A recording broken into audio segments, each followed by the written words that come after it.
दोस्तों, आपका बहुत बहुत स्वागत है मेरे चैनल आध्यात्मिक कथा में। दोस्तों, आज हम सुनेंगे छठे ज्योतिर्लिंग यानी भीमाशंकर ज्योतिर्लिंग की कथा को, और ये कथा हम बहुत ही विस्तार से सुनेंगे। बहुत प्राचीन समय की बात है। राक्षसों में एक अत्यंत शक्तिशाली राक्षस था जिसका नाम था भीम। वह रावण के भाई कुंभकर्ण और एक राक्षसी कर्कटी का पुत्र था। जब भीम पैदा हुआ तो कर्कटी ने उसे पहाड़ों में छोड़ दिया क्योंकि वह अत्यधिक बलशाली और भयानक था। वहाँ ऋषियों की कृपा से वो बड़ा हुआ। बड़े होने पर जब भीम को अपनी उत्पत्ति और पिता की मृत्यु का कारण पता चला तो उसमें देवताओं और खासकर भगवान विष्णु और भगवान शिव के प्रति घोर द्वेष पैदा हो गया। भीम ने अपने शत्रुओं से बदला लेने के लिए घोर तपस्या की और ब्रह्मा जी को प्रसन्न किया। ब्रह्मा जी ने उन्हें अपार बल और वरदान दिया कि कोई भी उसे युद्ध में पराजित नहीं कर सकेगा। वरदान मिलने के बाद भीम का अहंकार बढ़ गया।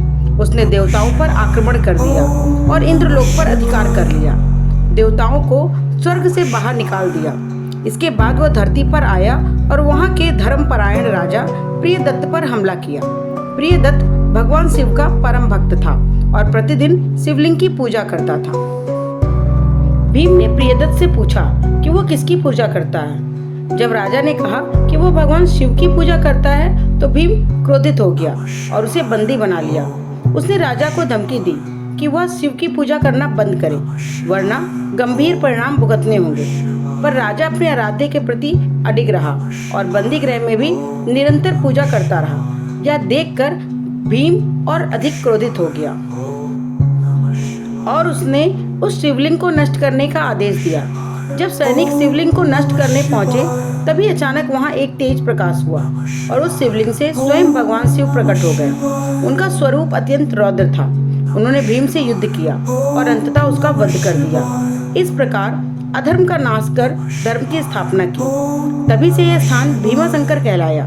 कहा जाता है कि भगवान शिव ने भीम का वध करने के बाद यहीं विश्राम किया और उनके शरीर से बहने वाले पसीने से एक नदी की उत्पत्ति हुई जिसे भीमा नदी कहा जाता है। यह नदी आगे चलकर कृष्णा नदी में मिल जाती है। इसलिए इस स्थान को न केवल आध्यात्मिक रूप से बल्कि भौगोलिक रूप से भी पवित्र माना गया। भीमाशंकर ज्योतिर्लिंग महाराष्ट्र राज्य के पुणे जिले के सह्याद्री पर्वत श्रृंखला के बीचों बीच स्थित है। यह क्षेत्र घने वनों से आच्छादित है और यहाँ की प्रकृति अत्यंत रमणीय है।